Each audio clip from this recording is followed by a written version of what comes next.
नमस्कार मित्रांनो, शिक्षक भरतीच्या संदर्भाने असणारी अपडेट आजच्या व्हिडिओमध्ये आपण पाहणार आहोत। यामध्ये शिक्षक भरती नेमकी कोणत्या टप्प्यावरती आलेली आहे, कोणते फेज चालू आहे आणि अजून नेमक्या किती जागा रिक्त आहेत। तर या संदर्भात आपण पवित्र पोर्टलवरती जी विथ इंटरव्ह्यूची लिस्ट प्रसिद्ध करण्यात आलेली आहे। आता त्यामध्ये आपण गेल्या व्हिडिओमध्ये सांगितलं होतं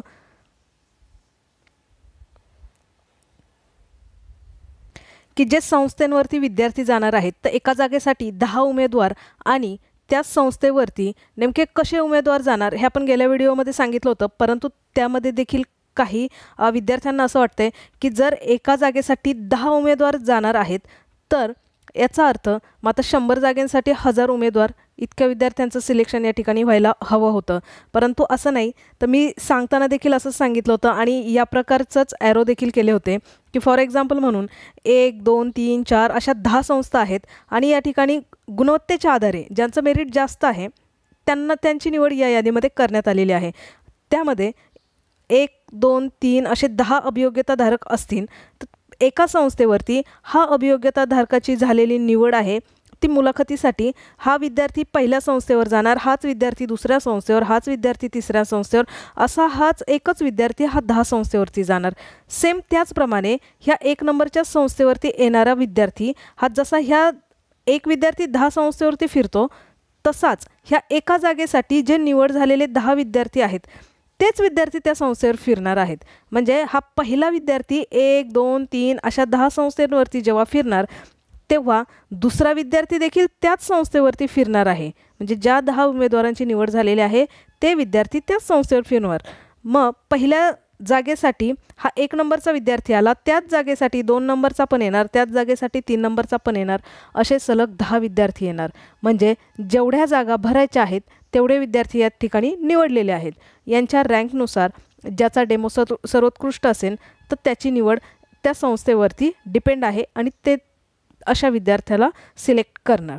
आता एखादा विद्यार्थी 1 नंबरवरती सिलेक्ट झाला तर दुसरा विद्यार्थी दुसऱ्या तिसऱ्या चौथ्या कोणत्याही संस्थेवर त्याचं सिलेक्शन होऊ शकतं। म्हणजे 10 संस्थांवरती 10 विद्यार्थ्यांचं सिलेक्शन होणार आहे। पण यातून ज्या विद्यार्थ्यांचं डॉक्युमेंट्स व्हेरिफिकेशन मध्ये काही प्रॉब्लेम असेल तर अशा वेळेस तो विद्यार्थी त्या ठिकाणी बाद होणार। पुन्हा एखाद्या विद्यार्थ्यांनी आधीच्या ठिकाणी जॉईन केलेलं आहे आणि पुढच्या वर्गासाठी प्रिफरन्स आले असतील आणि तरी देखील तो विद्यार्थी या ठिकाणी आलेला नाही तर अशा वेळेस ही जागा या ठिकाणी ती जागा पुन्हा रिक्त राहते पुढच्या विद्यार्थ्याला। म्हणजे हे जे 10 निवडलेले आहे त्याच विद्यार्थ्यांना त्यामध्ये संधी भेटणार आहे। त्याचप्रमाणे आता शिक्षक भरती म्हटलं की मुलाखतीसह पदभरती म्हटलं की बऱ्याच विद्यार्थ्यांच्या मनामध्ये संभ्रम निर्माण होतो।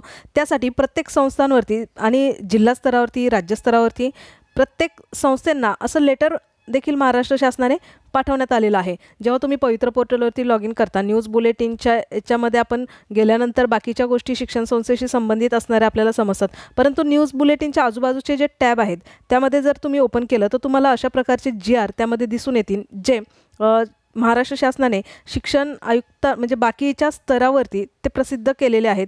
जसं की ते पवित्र पोर्टलद्वारे जे विद्यार्थ्यांची एक्झाम झालेली असेल त्यांची लिस्ट लावलेली असेल, त्यानंतर विथ इंटरव्ह्यूची लिस्ट लावलेली असेल। आता ही जी यादी लावण्यात आलेली आहे तर प्रत्येक विद्यार्थ्याला काही ना काही शंका असेल, प्रॉब्लेम असेल तर अशा विद्यार्थ्यांसाठी हे टॅब ओपन करून देण्यात आलेले आहे। जिल्हा स्तरावरती समिती कक्ष स्थापन करण्यात आलेला आहे। पुन्हा यामध्ये देखील त्यांनी ऑप्शन दिलेले आहेत की शिक्षणाधिकारी प्राथमिक माध्यमिक यांच्या स्तरावर पवित्र मदत कक्ष स्थापन करावा। सदरचा कक्ष कोठे कार्यान्वित आहे, बोर्ड कार्यालयातील दर्शनी भागात लावण्यात यावा, यासाठी नोडल अधिकारी नेमण्यात यावा, कक्षामार्फत उमेदवारांच्या तक्रारीचे निवारण करण्यात यावे, उमेदवारांच्या तक्रारी पवित्र मदत कक्षाने स्वीकारून उमेदवारांना कार्यालयाच्या आवकमध्ये नोंद करून घ्यावी व सदर उमेदवाराच्या तक्रारीची स्वतंत्र नोंदवही ठेवण्यात यावी। यामध्ये अर्जदाराचे नाव, पत्ता, संपर्कासाठी मोबाईल नंबर, ईमेल ID इत्यादी बाकीच्या गोष्टी यामध्ये नमूद करण्यात यावा। आणि विशेष म्हणजे जे उमेदवार तक्रार अर्ज प्राप्त झाल्यानंतर 3 कार्यालयीन दिवसात निराकरण करण्यात यावे। म्हणजे वर्किंग डेमध्ये 3 दिवसामध्ये त्याचं निराकरण करण्याच्या सूचना देखील यामध्ये देण्यात आलेल्या आहेत। कोणाला? जिल्हा स्तरावरती विभागीय शिक्षण। आता यामध्ये देखील तीच इन्फॉर्मेशन देण्यात आलेली आहे, विभागीय शिक्षण उपसंचालक स्तर या ठिकाणी, कारण हे पत्रक हे त्या स्तरावरती प्रसिद्ध करण्यात आलेलं आहे। यामध्ये पवित्र पोर्टलमार्फत सुरू करण्यात आलेली जी शैक्षणिक संस्थांची मुलाखतीसह प्रकारातील निवड प्रक्रिया पारदर्शक आणि सुरळीत पार पाडण्यासाठी ही कार्यवाही करण्याच्या दृष्टीने योग्य ते नियोजन करावे असेही कार्यालयीन आयुक्तालयास अवगत करावी। त्याचप्रमाणे थोडे त्याच्याही आधी अशा प्रकारचा एक GR प्रसिद्ध करण्यात आला होता, जो मुलाखतीसह पदभरतीचा विकल्प दिलेल्या संस्थांमध्ये पवित्र प्रणाली अंतर्गत प्रसिद्ध झालेल्या यादीतील उमेदवारांना मुलाखत अध्यापन कौशल्यानुसार निवड प्रक्रिया पूर्ण करण्याबाबत आणि बाकीचे संदर्भ यामध्ये जोडण्यात आलेले आहे। मग पुन्हा यामध्ये टेट घेण्यात आलेली, कोणत्या कालावधीमध्ये विद्यार्थ्यांनी अर्ज केले होते, त्यानंतर स्वप्रमाणपत्र कधी केलं होतं, ते हे 30/9/2023ला स्वप्रमाणपत्र वगैरे केलेलं, यानंतर पवित्र पोर्टलवरती बाकीच्या संस्थांनी जाहिराती दिल्या होत्या, त्यानंतर एक यादी प्रसिद्ध करण्यात आली, नंतर रूपांतरित यादी प्रसिद्ध करण्यात आलेली आहे आणि आता ही मुलाखतीसह पदभरतीमधली यादी प्रसिद्ध करण्यात आलेली आहे। तर एकाच 10 हे उमेदवार या ठिकाणी निवडण्यात आलेले आहेत आणि महत्त्वाचा मुद्दा यामध्ये दिलेला आहे की शासन निर्णय दिनांक 7/2/2019 मध्ये नमूद केल्यानुसार मुलाखत व अध्यापन कौशल्यासाठी एकूण 30 गुण आहेत। यासाठी शासन पत्र दिनांक 6/8/2024 अन्वये निवड प्रक्रियेतील पारदर्शकता व एकसूत्रीपणा राहण्यासाठी SOP निश्चित केलेली आहे। सदर मार्गदर्शन कार्यप्रणालीचा अंदाज करून शिक्षक पदभरतीची कार्यवाही करावी, जेणेकरून शिक्षक पदभरती पारदर्शक आणि निपक्षपणाने पार पडेल। उमेदवारांची अंतिम निवड ही 30 गुणांच्या आधारे अनुक्रमाने आरक्षण व विषय विचारात घेऊन होईल। पवित्र पोर्टलवर वेळोवेळी देण्यात आलेली सूचना, शैक्षणिक संस्थांसाठी मार्गदर्शक सूचना, SOP या सर्वांचे पालन करून शिक्षक पदभरतीची कालमर्यादित कार्यवाही करावी आणि यामध्ये बाकीचे संदर्भ देण्यात आलेले आहेत। आता पुन्हा या ठिकाणी ही शिक्षक अभियोग्यता बुद्धिमत्ता मापन चाचणीमध्ये गुणवत्तेच्या आधारावरती तर विद्यार्थ्यांचं सिलेक्शन केलेलं आहे, परंतु आता अंतिम निवड ही जे पुढचे 30 गुण आहे त्या 30 गुणांवरती करण्यात येणार आहे। मग आता हे 30 गुण नेमकं कसे असणार आहेत आणि यासाठी ही SOP जी ऑपरेटिंग सिस्टम आहे ती विकसित करण्यात आली होती, जेणेकरून यामध्ये कुठलाही प्रॉब्लेम निर्माण होणार नाही आणि याच ऑपरेटिंग सिस्टमच्या आधारे नेमकी 30 गुण हे कसे वाटलेले आहेत ते यामध्ये त्यांनी व्यवस्थितपणे दिलेलं आहे। आता ही जी गुणांची विभागणी करण्यात आलेली आहे 30 गुणांची, ती तुम्ही प्रत्येकाने डोक्यामध्ये एकच विचार ठेवायचा की हे मुलांच्या दृष्टीने पॉझिटिव्ह असलं पाहिजे आणि तुमचे विचार हे पॉझिटिव्ह असले पाहिजे। तुम्हाला विचारण्यात आलेले प्रश्न कसेही घुमवून फिरवून विचारले तरी तुमचं आन्सर हे पॉझिटिव्ह दृष्टीने असलायला पाहिजे, हे एक विषय डोक्यात ठेवायचा आणि नंतर बाकीच्या घटकांचा अभ्यास करायचा। जसं की उमेदवारांचं व्यक्तिमत्व आहे त्याला 5 गुण देण्यात आलेले आहे। सामान्य ज्ञान याच्यामध्ये आता चालू घडामोडी याला 5 चालू घडामोडी असेल, इतिहास भूगोल असेल, राष्ट्रीय आंतरराष्ट्रीय समस्या असतील याला 5, म्हणजे असे एकूण हे वरती 10 गुण विभागलेले आहेत। विषयाच्या ज्ञानाला 10 गुण विभागले आहेत आणि तुमचं पाठनिरीक्षण याला 10, असे 30 गुण 30 ठिकाणी विभागलेले आहेत। आता पहिल्या याच्यामध्ये पदाविषयी कर्तव्यनिष्ठ, पर्यावरणाची जाणीव, सामाजिक भान। आता प्रत्येकाचं शिक्षण हे समाजाशी संबंधित आहे किंवा समाजाला धरूनच हे शिक्षण केलं जातं, कारण जसं लहान मूल हे समाजातून, घरातून, तसंच ते समाजातून देखील शिकत असतं। मग पर्यावरणाची जाणीव याच्यावरती प्रश्न विचारले जातील, तुमच्या पदाविषयी तुम्ही किती कर्तव्यनिष्ठ आहात यामधून प्रश्न विचारले जातील, त्यानंतर सामाजिक भान यामध्ये काही प्रश्न विचारले जातील, त्यानंतर चालू घडामोडी। आता चालू घडामोडीमध्ये कोणतेही प्रश्न असू शकतात, मग ते तुमच्या विषयाला धरूनच असतील असं काही नाही। ज्या आता रिसेंटली न्यूजमध्ये जे चालू आहे त्या चालू घडामोडी यामध्ये विचारल्या जातील। मग आपल्या महाराष्ट्राचा भूगोल आणि इतिहास त्याच्यामध्ये नॅशनल इंटरनॅशनल आपले जे समस्या असतील तर ते या ठिकाणी विचारल्या जातील, कारण खूप महत्त्वाच्या अशा रिसेंटली न्यूज चालू आहेत, त्यात तुम्ही तर ऑलरेडी ह्या गोष्टी ऐकत असता, त्यामुळे ह्या जे चालू घडामोडी आहेत त्याच्यावरती ते प्रश्न विचारले जातात। आणि जसं की राष्ट्रीय आणि आंतरराष्ट्रीयमध्ये जे आपल्या भारताला बाउंड्री लागते, तर आता सध्या त्यावरती देखील खूप महत्त्वाच्या न्यूज चालू आहेत, ते यावरती प्रश्न विचारले जातील। उमेदवारांचं विषयाचं ज्ञान, आता ज्या विषयामध्ये तुमचं स्पेशलायझेशन झालेलं आहे तर त्या विषयाच्या संदर्भाने तुम्हाला या ठिकाणी प्रश्न विचारले जातील। शिफारस झालेल्या गटातील विषयाचे ज्ञान म्हणजे आणि तुम्ही आता हे जे विषय ज्ञान आहे तर तुमचा गट विचारात घ्यायचा आहे. तुम्ही 1ली ते 5वी आहे, 6वी ते 8वी आहात, 9वी ते 10वीसाठी आहात, कोणत्या गटासाठी म्हणजे त्या इयत्तेमध्ये शिकणारे जे विद्यार्थी आहेत त्यांचा वयोगट काय आहे त्याच्यावरती आधारित ही तुमची उत्तरं असायला पाहिजेत. त्यानंतर तुमचं पाठ निरीक्षण असेल, पाठाची पूर्वतयारी. आता हे जे उमेदवाराचं पाठ निरीक्षण आहे, तुम्ही डी.एडला असताना किंवा बी.एडला असताना जे तुम्ही प्री प्लॅन बनवत होतात ह्या गोष्टी सर्व त्यामध्ये ऑलरेडी होत्या, त्यामुळे तुम्हाला अवघड असं काही नाही यामध्ये. त्यानंतर गुणदान प्रक्रियेत अवलंब केल्यानंतर उमेदवारांना समान गुण प्राप्त झाले तर तो उमेदवाराची निवड कशी होणार. तर यामध्ये सगळ्यात पहिलं प्राधान्य असेल ते आत्महत्याग्रस्त शेतकऱ्यांच्या पाल्यांसाठी. त्यानंतरचा दुसरा क्रायटेरिया असतो की ज्याचं वय जास्त असेल, त्यानंतर त्यांचा विचार केला जातो. त्यानंतर तिसरा क्रायटेरिया असतो की ज्यांना डी.एड बी.एड असेल, पदवी आणि पदव्युत्तर शिक्षण असेल, ज्याच्यामध्ये जास्त मार्क्स ज्यांचा स्कोर जास्त असेल तर अशा विद्यार्थ्यांची निवड करण्यात येते. आणि महत्त्वाचा मुद्दा बघा या ठिकाणी, निवड प्रक्रियेत वस्तुनिष्ठता व पारदर्शकता येण्यासाठी निवड प्रक्रियेतील सर्व टप्प्यांवरील मुलाखत व अध्यापन कौशल्यांची तपासणी करणे यासाठी सदर कक्ष वर्गखोलीमध्ये सदर प्रक्रियेचे व्हिडिओ रेकॉर्डिंग करून जतन करून ठेवण्यात यावेत अशा सूचना देण्यात आलेल्या आहे. कारण बऱ्याचदा काय होतं हे तुम्हाला देखील माहीत आहे, परंतु आता शिक्षण क्षेत्रामध्ये इतक्या गोष्टी समोर नव्याने आलेल्या आहेत की त्यामुळे हे SOP तर तेव्हा सॉफ्टवेअरचे विकसित केलं त्यांनी, परंतु जे काही तुमची मुलाखत होणार त्यामध्ये व्हिडिओ रेकॉर्डिंग जतन करून ठेवण्यासाठी सांगितलेलं आहे. निवड प्रक्रियेचे सर्व अभिलेख तयार करून त्यांचे जतन करून ठेवण्यासाठी सांगितलेलं आहे. त्यामुळे कुठलाही चुकीचा प्रकार घडणार नाही याची काळजी ह्यामधनं दिसून येते. आणि डॉक्युमेंटसाठीची जी लिस्ट आहे तुम्हाला ती चेकलिस्ट तुम्ही चेक करू शकता. जे तुमचे आधीची लिस्ट देण्यात आलेली होती सेम तशीच आहे, यामध्ये जास्त असा बदल नाही. तुम्हाला हवी असेल तर ही तुम्ही पाहू शकता. आणि यातून देखील विद्यार्थ्यांना काही संभ्रम निर्माण होत असेल तर ह्याच्यावरती निराकरण करण्यासाठी शिक्षण विभागाने म्हणजेच शिक्षण आयुक्तांनी शिक्षक भरतीचं जे प्रसिद्धी पत्रक आहे ते न्यूज बुलेटिनमध्ये हे नोटप्रेसच्या अंतर्गत टाकलेलं आहे. जर तुम्हाला काही यामध्ये डाऊट असेल, संभ्रम निर्माण होत असेल तर या मुद्द्यांच्या आधारे ते क्लिअर व्हावेत यासाठीचे हे प्रसिद्धीपत्रक त्यांनी पुन्हा अपलोड केलेलं आहे. कोणत्याही आरक्षित प्रवर्गातील उमेदवार असेल किंवा खुल्या जागांच्या निकषांची पूर्तता करीत असेल तर त्याचा समावेश खुल्या वर्गात होणार आहे. या ठिकाणी काही गोष्टी ह्या स्पष्टपणे मांडलेल्या आहेत. आरक्षित वर्गातला उमेदवार मेरिट क्रॅक करत असेल तर खुल्या प्रवर्गामध्ये जाऊ शकतो.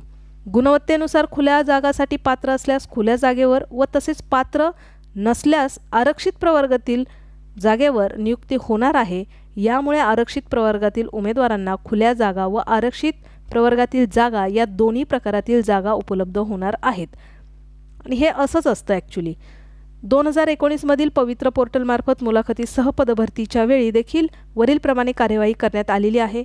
यानुसारच यावेळी देखील ही पदभरती झालेली आहे. काही व्यक्ती अर्धवट तरतूद नमूद करून अभियोग्यताधारकांमध्ये संभ्रम निर्माण करण्याचा प्रयत्न करीत आहेत. अशा खोडसळपणापासून सावध राहावे.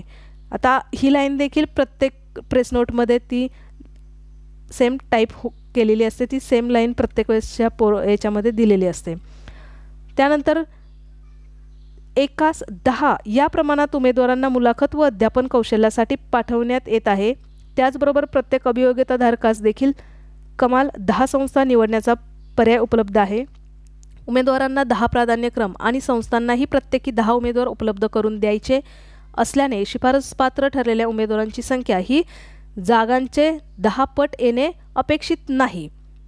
कारण 10 पट एकाच 10 उमेदवार निवडायचे याचा अर्थ त्याच्या 10 पटीने उमेदवार यायची गरज नाही, पण त्याच्याने जागा जास्त रिक्त राहतात. तर त्या रिक्त जागा राहू नये यासाठी एकाच 10 उमेदवार निवडलेले आहेत, परंतु त्याच 10 उमेदवारांना कारण हे स्कोरिंगच्या माध्यमातून निवडलेले आहे, त्यामुळे जसं की एक उमेदवार 10 संस्थेवर जाणार तसाच त्या एका जागेसाठी देखील 10 उमेदवार त्या एका संस्थेवरती येणार आहे.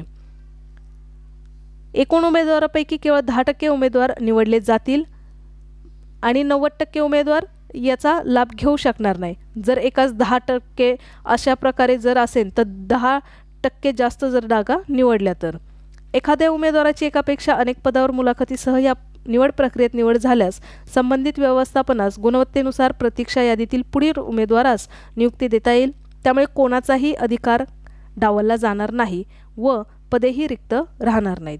आता ही पदे रिक्त कधी राहतील? जर एखादा विद्यार्थी डॉक्युमेंट्स व्हेरिफिकेशनमध्ये चुकीची माहिती भरून त्या ठिकाणी गेलेला असेल, सपोज 6वी ते 8वीचं पद आहे आणि पेपर पास नाही, TETचा असेल किंवा CTTचा असेल आणि निवड होण्यासाठी तर पेपर पास असावा लागतो, मग अशा वेळेस तो विद्यार्थी त्या ठिकाणी त्याचं पद जाणार. डॉक्युमेंट्स व्हेरिफिकेशनमध्ये जर प्रॉब्लेम आला तर अशा विद्यार्थ्यांना प्रॉब्लेम होतो, नाहीतर बाकी ते त्यांच्या स्कोरिंगच्याच आधारावरती आणि जी इन्फॉर्मेशन त्यांनी सेल्फ सर्टिफाईड करताना विषयानुसार भरलेली होती त्यानुसार त्यांची निवड आता या ठिकाणी झालेली आहे. 30 गुणदानाबाबतचे स्टँडर्ड ऑपरेटिंग सिस्टम प्रथमच करण्यात आलेले असून त्यातील तरतुदी विचारात घेता भरतीमध्ये एकसूत्रपणा व पारदर्शकता राहून गुणवत्तापूर्ण भरती होईल याची खात्री वाटत असल्याची भावना अनेक विद्यार्थ्यांकडून तसेच शिक्षक संघटनांकडून देखील व्यक्त करण्यात येत आहे. आता यामध्ये शिक्षक भरतीची आता हे झालं मुलाखतीसह पदभरती ह्या राऊंडचं, परंतु जेव्हा शिक्षक भरतीसाठी जागा निश्चित झाल्या तेव्हाच ऑलरेडी शिक्षक भरती ही 100% पदभरतीची जाहिरात नव्हती. यामध्ये ऑलरेडी 2 टप्प्यामध्ये शिक्षक भरती होणार आहे असं सांगितलं होतं. शिक्षक भरतीचे हे 2 टप्पे ऑलरेडी सांगितले होते. तर त्या 2 टप्प्यांमध्ये जे पदं ऑलरेडी आहेत त्यातील 80%च पदभरतीला या ठिकाणी मान्यता भेटली होती. पहिल्या टप्प्यातल्या 80% पदभरतीला या ठिकाणी मान्यता भेटली होती आणि 80% मधील देखील 10% पदकपात ही त्यांनी बाजूला ठेवली होती. म्हणजे 10% पदभरती पुन्हा साधन व्यक्ती, माजी सैनिक असतील, बाकीच्या ज्या राखीव ठेवलेल्या जागा आहेत त्या आणि साधन व्यक्तीची जी पदे होती ती, अशी बऱ्यापैकी पदे यामध्ये रिकामी आहेत अजूनही. त्यानंतर शिक्षक भरतीचा दुसरा टप्पा अजून बाकी आहे जो टेटच्या 2022च्या टेटवरती घेण्यात येणार आहे असं सांगण्यात येत आहे. आता हे पुढे जाऊन निश्चित अशी त्यामध्ये स्पष्टता येईल, परंतु सध्या मुलाखतीसह आणि मुलाखतीविना अशा 2 प्रकारचे 2 फेज झालेले आहे. त्यातील एक कन्व्हर्टेड राऊंड लागलेला आहे आणि दुसरा फक्त मुलाखतीसह. आता हे यांचे मुलाखती या ठिकाणी चालू झालेली आहे. असे हे 2 राऊंड आणि त्यात 2 फेज आणि त्यातला एक राऊंड लागलेला आहे, परंतु अजून बरीच शिक्षक भरती बाकी आहे. मग 10% असेल, साधन व्यक्ती असेल, माजी सैनिक असतील, यातील बऱ्यापैकी जागा अजून रिक्त आहेत. त्याचप्रमाणे जेवढी शिक्षक भरती आत्तापर्यंत झालेली आहे यापेक्षाही अजून प्लस पदे अजून शिक्षक भरतीच्या दुसऱ्या टप्प्यामध्ये बाकी आहे. तर यामध्ये बघा, राज्यात शिक्षकांची 18,000 पदे रिक्त, 13 जिल्ह्यात 3,500 कंत्राटी शिक्षक भरतीचा निर्णय. आता कंत्राटी शिक्षक भरती का करावी लागते तर कोर्टाची असणारी केस, त्याचप्रमाणे लवकरात लवकर उपलब्ध न झालेले शिक्षकांमुळे विद्यार्थ्यांना शिकवण्यासाठी येणाऱ्या अडचणी आणि पुरेसे शिक्षक या ठिकाणी उपलब्ध नाहीत. प्रॉब्लेम हा आहे, भरपूर शिक्षक उपलब्ध आहेत, आपल्याकडे 1.5 लाख प्लस या ठिकाणी अभियोग्यताधारक आहेत, परंतु ही निवड प्रक्रियेला झालेला विलंब असेल किंवा कोर्टाची चालू असलेली केस असेल, यामध्ये अडकलेली शिक्षक भरती आणि यामुळे विद्यार्थ्यांना शिक्षणापासून वंचित राहू नये म्हणून ही कंत्राटी शिक्षक पदभरती या ठिकाणी होत आहे. अशी फक्त एकाच ठिकाणी नाही तर प्रत्येक जिल्ह्यामध्ये आणि सगळीकडे कंत्राटी शिक्षक पदभरती झालेली आहे. त्याचे ऑफिशियली GR आलेले होते, फक्त त्यावरती नमूद करण्यात आलेलं होतं की जोपर्यंत पवित्र पोर्टलच्या माध्यमातून या ठिकाणी शिक्षकांची पदभरती होत नाही तोपर्यंत ही कंत्राटी शिक्षक या ठिकाणी काम करतील आणि नंतर मात्र ते कुठल्याही गोष्टीसाठी पुढे दावा करू शकत नाही कायमस्वरूपी भरतीसाठी. त्यामुळे शिक्षक भरतीचा हा पहिला टप्पा अजून पूर्ण झालेला नाही, अजून दुसरा टप्पा तर बाकी आहे, परंतु पहिल्या टप्प्यामधील देखील आत्तापर्यंत फार तर एकूण पदाच्या मिळालेल्या 80% पदभरतीच्या मान्यतेतील फार तर 60% पदे या ठिकाणी भरली गेलेली आहेत. अजूनही 60-70% भरलेल्या पदांमधून 20-30% अजूनही पदभरती बाकी आहे. त्यामुळे बरीच पदे अजूनही रिकामी आहे. जे कट ऑफमध्ये ज्यांचा म्हणजे आत्तापर्यंतचे निवडलेले जे विद्यार्थी आहे पहिल्या फेजमध्ये तर हायर स्कोरिंगवाले असतात, सेकंड विथ इंटरव्ह्यूमध्ये देखील हाय स्कोर असतो, पण त्या मानाने थोडासा कमी स्कोर असतो. आणि आता बाकीचे जे रिक्त जागा आहेत, साधारण व्यक्ती असतील किंवा 10% पदभरती असेल, ह्या बाकीच्या याच्यामध्ये जो काही कट ऑफ लागलेला आहे तर त्यापेक्षाही अजून कट ऑफ हा खाली येणार आहे. आणि त्याही पलीकडे जाऊन दुसरी गोष्ट म्हणजे जर शिक्षक भरतीचा दुसरा टप्पा देखील याच स्टेटवरती झाला तर मात्र भरपूर विद्यार्थ्यांना यामध्ये संधी आहे. आणि ती 100% भरपूर विद्यार्थ्यांना संधी भेटणारच, कारण कट ऑफ हा भरपूर खाली जाऊ शकतो. कारण जेवढ्या जागा आता भरल्या गेल्या आहेत अजून तितक्या जागा शिल्लक आहेत. त्यामुळे जरी ज्यांचा नंबर लागला नसेल त्यांनी देखील निश्चिंत राहा, कारण ज्या गोष्टी व्हायच्या होत्या त्या होऊन गेलेल्या आहेत. आता ज्या एक्झाम असेल किंवा बाकीचं सगळी प्रक्रिया असेल ह्या गोष्टी आत्ता तुमच्या हातात नाहीत. त्यामुळे येणाऱ्या पुढच्या पदांची वाट पाहणं हे मात्र तुमच्या हातात आहे. त्यामुळे पॉझिटिव्ह राहा. अजूनही बरीच शिक्षक भरती बाकी आहे. फक्त 2 फेजमधले 2 राऊंड झालेले आहेत आणि एक कन्व्हर्टेड राऊंड झालेला आहे आणि अजून दुसरा टप्पा बाकी आहे. आणि उर्वरित रिक्त पदे जी आहेत, राखीव ठेवलेली पदं आहेत, पदं कपात करून ठेवलेली आहेत, तर ही सगळी पदभरती अजून देखील बाकी आहे.